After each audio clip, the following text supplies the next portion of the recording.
Alright guys, TacticalRab here today. I hope you're all doing well and enjoying your day so far, and with further hints towards Rostermania emerging over the last 24 hours or so. Clayster has also given his perspective on the Crimsix drama that happened earlier this season, saying that Crimsix has still failed to reach out to him to apologise or clear the air about the situation, and a few other things as well. Very much enjoyed your thoughts in the comment section below. Hit the like button if you enjoy, subscribe if you're new as always, I would greatly appreciate it. Really up to the channel, thank you very much indeed for doing that one. Firstly, wanted to discuss briefly the kind of, the elite that's been going on lately. Look at Doug Martin go, baby. He's absolutely fine. Apparently he's on the flex now, or giving in a goal on certain maps, such as Berlin, to pretty good effect, quite seemingly. Now, they actually get top 6, at least so far, in the cup. This I thought was hilarious as well. You guys can see it right here. Doug's trying to break through this wall. Look what he does with his head here to get through this wall right here. But anyway, he says it was a 2.0 KD this map. Got the first blood, round 11 for the W. Look at him. He's trying to use his own head to batter down the wall right here. It's kind of funny. It's the same thing when you watch Clayster play. His kind of head movements when you get into the game. People say he looks like he's on a roller coaster when Clayster's playing Call of Duty. Doug does a similar thing right here. But his team ends up getting a good result. But speaking of Doug, right, that petition he did, 1,700 or so signatures signed by amateurs, pro players, competitive supporters, all agree the format should be changed for the Challengers World Championship. Apparently, so far, that's been completely ignored, right? There's been no feedback or whatever. Look, the league is relatively slow. If they are going to do anything to change the format for what they plan to do for the Challengers World Championship, it's probably going to take a bit of time for them to respond. But as yet, apparently, no changes are even being talked about or potentially being had. So probably the CDL is just going to stick with what they're doing for Challengers. Only 8 teams in the Challengers Champs, with plenty of issues as well, regions, all this type of stuff as well. So we'll see what happens over the coming days on that front. Now, this is also to note, Scraps and Waskin are back in business, both at playing the Challengers Cup in the European side. Pretty interesting stuff, actually. Of course, last time out, the last time these guys were competing, apart from, at least together, was back in the Modern Warfare season, and of course, it's Modern Warfare 2 coming right up. Has been some rumours these guys want to get back into it. They've been, of course, kind of doing content right the last couple of years. Warzone and stuff was pretty good for these guys during the pandemic period, but more recently since then, they probably get that itch to play competitive again, right? So who knows if they get an opportunity next year. I kind of doubt it's going to be easy for them without expansion, but look, they're trying to get their names kind of out there again at the competitive scene. Going to be difficult compared to some people that have just been grinding purely competitive the last couple of years, but name value does obviously carry some weight, so we'll see how that one develops going forwards. This also to mention, as we talk about the European side, a European team apparently called the Italian Mafia has been completely banned. Apparently maybe all caught cheating, or just one of them caught cheating, who really knows, but yeah, caught cheating in Challengers Cup 12. Unfortunately, a common issue, but at least they got caught right at the end of the day. It got banned right here, so love to see that one. Also, Kels thought this is really cool. Her team took down the Rokkr Academy, one of the teams that right now has enough points to go all the way to the World Championship for Challengers. Her team took them down 3-2 to secure top 8, so some great storylines all across the board, really. And then even Doug Martin's team, they secured top 6 in the winners bracket, beating Toronto Ultra Academy North America, I believe, and John & Co. So impressive from Doug's team. Beating the Toronto North American team is an impressive feat to do, just because those guys are really strong. They're the number 1 seed right now for the Challengers World Championship, and they pretty much certainly will be there based on their performance so far this year. So Doug's team took them down. We'll see how the rest of that cup goes. I think maybe I said the elite earlier, but I think it's the Challengers Cup number, whatever, right? They're on plenty of numbers at this point. And yeah, as a fellow says, Doug better be doubling that salary. I believe now, I'm not sure it's technically official yet, but pretty much Doug's team are the Boston Academy, effectively. I don't know if they've actually done a tweet announcing that they're an Academy member, or whether they're getting paid or whatever. But, still, I think that even Doug replies here, actually, and says at Adam Morrison, because effectively saying to Adam Morrison over at the kind of Boston Breach side that, double this man's salary or whatever, right? Because I believe effectively it's going to be a Boston Academy type situation. Now, speaking of Rostermania stuff, I saw this yesterday, and what I thought was kind of funny, because 2Real, the man who is currently rumoured to be joining the Florida Mutineers in place of their SMG player that they let go in Vivid, tried to get Asim then declined the opportunity, and then they were effectively scrambling for an SMG player to pick up, and 2Real apparently is that guy. He honestly has some next level strategies here. He brings effectively a pillow to the main stage, or to whatever stage he's playing on, so it's more comfortable to lay his arms around, which honestly I'm surprised more people haven't considered this, because it seems like a pretty smart idea. But anyway,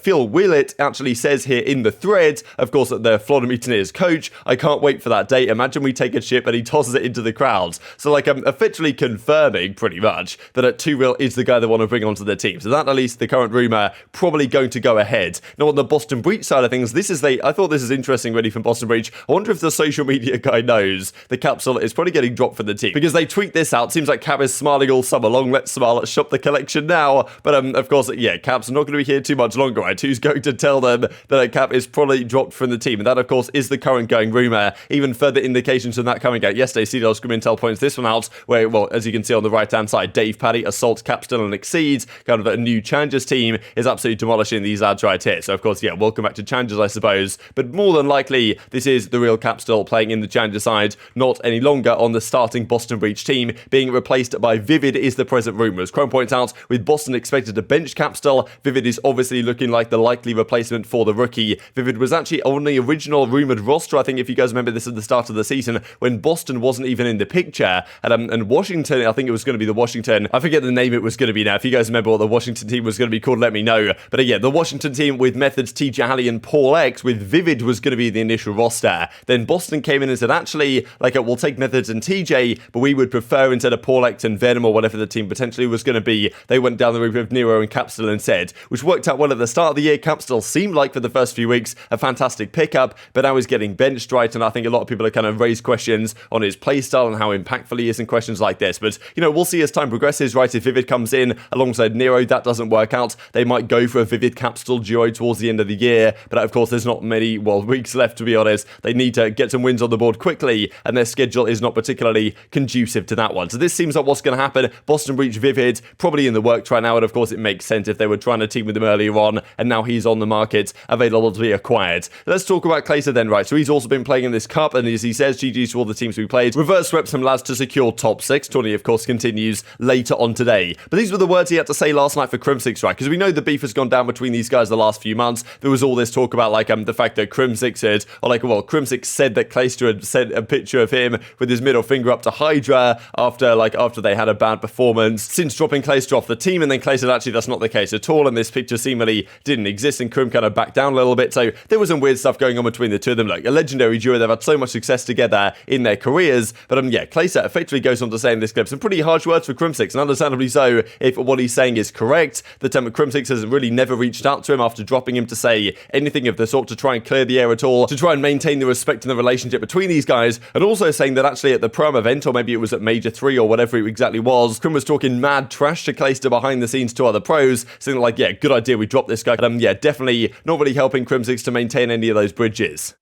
It's not even about the team. I was getting on. I don't care. Like, that's COD. I was getting on. Teammate, you know, I got dropped bench. Hey, that's COD. It's everything after the fact that happened.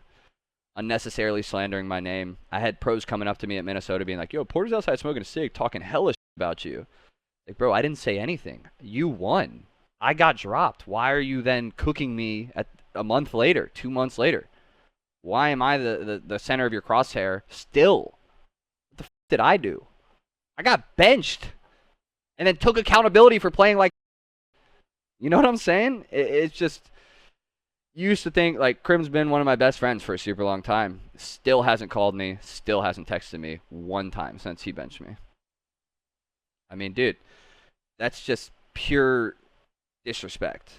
So this really is just a consistent trend with Crimsix, right? Ever since he's come into Call of Duty, like at the amount of kind of players he's teamed with and then is not teaming with any longer, right? We even saw last year a great example, I think, is the Dallas Empire guys, that effectively, like, Rambo was thinking, okay, do we bring Crimsix along with us to Optic, Texas? Like, it could feasibly have been Scump plus Shotzi, Illy, and Crimsix, I believe, was meant to be the team of 4, but then Shotzi and Illy said, we don't really want to team with Crim anymore, we'd prefer to have Dashi on our team instead, which is what they went along doing. And it does seem like as time progresses, Crimsix is, you know, kind of the caliber of teammates he's able to team with does go down, and it's not exactly helped in part by his own attitude, right, in these situations, and especially the way Clayster was describing it right there. Like, he's not helped their relationship at all, and I highly doubt they're going to team together anymore going forwards either, even if they do still, you know, maintain a decent spot in caliber within the league. Like, Crimsix is always going to get a spot in the league if he wants it, I would imagine, but yeah, that's the thing. Like, I feel for Clayster in this position, right, he's saying that, like, look, this guy was just talking trash to me behind the scenes, saying stuff that wasn't even legitimate, then I came out to try and defend myself, and then Crim, even after kind of dropping me and all the greater time we had together in our career, you can see back here, this is in the early complexity days, Aches, TP, Crim, and Clayster, pretty much the first events that Crimsix ever played as a team, he comes in and wins them with Clay. Then, of course, the several years after that, playing with Karma, like, Crimsix has always played with, you know, disgustingly good teams. Scump and Forball, like, fair play to Scump in a way for kind of putting up with Crimsix for 5 years. It's rather impressive that he teamed with him for all this time. But yeah, of course, the Optic Dynasty days, like, Crimsix has never really teamed with players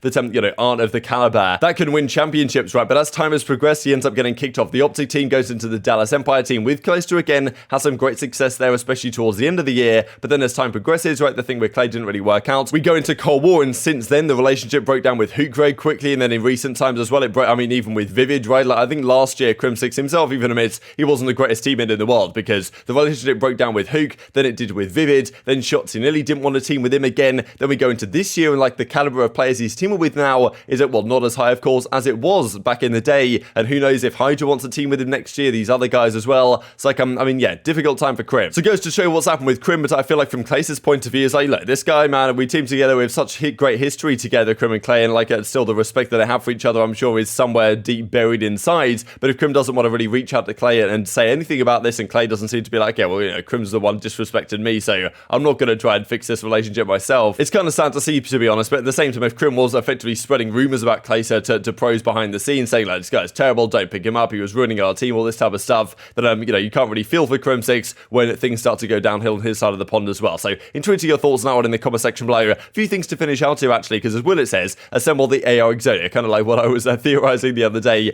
MajorManiak, Dave, Paddy, Awakening, and Skies. Like, looking at the stats actually here, I thought was rather interesting. Like, I'll bring this up maybe in the coming days if it's particularly relevant, but I was actually looking at kind of the engagement numbers between Vivid and Awakening, for example. Now, I'm pretty sure they have the highest disparity in engagements for an SMG duo. Like, Awakening is pretty damn slow as an SMG, and if this was the team, I imagine they're never losing a P2 rotation on Tuscan, but you know, they're probably not actually winning a single game either. And even as Clay says, need a 5th AR, right? So Clay's still trying to get himself involved back in the league here, but it's going to be rather tough to see. Speaking of ARs, I actually thought this was rather interesting. Prestinni, he's been doing well in the Challenger side, and as he said, should have been running an AR this whole damn time. Would he feel like I screwed myself over switching to a sub in Infinite Warfare? So interesting stuff, because I feel like Prestinni has always been pretty good on the AR role. For example, back in like Black Ops 4, when, okay, in fairness, he would sometimes use the SMG if necessary, but usually he'd be on the Maddox. Of course, that's when they won the World Championship that season on E United during the Black Ops 4 days. But yeah, in the more recent era, he's actually been on the AR, right? As RC says, God bless, right? Because he's kind of taken over the AR mantle, and I wonder what would have been the case with Prestinni if he had been running an AR the whole time, because I generally feel like he's been more effective in that role as a fast, aggressive AR than an SMG that, you know, can be more inconsistent than some. But Prestinni currently playing with the kind of big PP duo, like Gunless is subbing in for their team, so GG's to everyone we played today. We actually dominated. Big PP duo go crazy in Vanguard. My teammates are nasty, right? So, you know, good stuff to see these guys having success in the elite side of things. And just to, well, kind of finish off the video with this, confirmed and rumored roster changes. So this is how it presently sits in terms of the current rumors that are going down. Los Angeles, Guerrillas, Asim and Gunless out, Spart and Neptune in. That has been confirmed. London, Harry out, Gizmo in. That's been confirmed as well. 4 more roster changes to come, though. Currently rumored but not yet confirmed. Illy back in for Proloot, despite the fact that everyone knows this is the case, hasn't officially been confirmed yet by Optic themselves. So we'll see what happens over the coming days. Florida, we know this is going to happen at least while Dave Paddy out, MajorManiak in, Vivid for 2 real apparently is the other thing, Capsule out, Vivid in, and then John out, Johnny in for Paris is still in the works. But very much enjoyed your thoughts in the comment section below.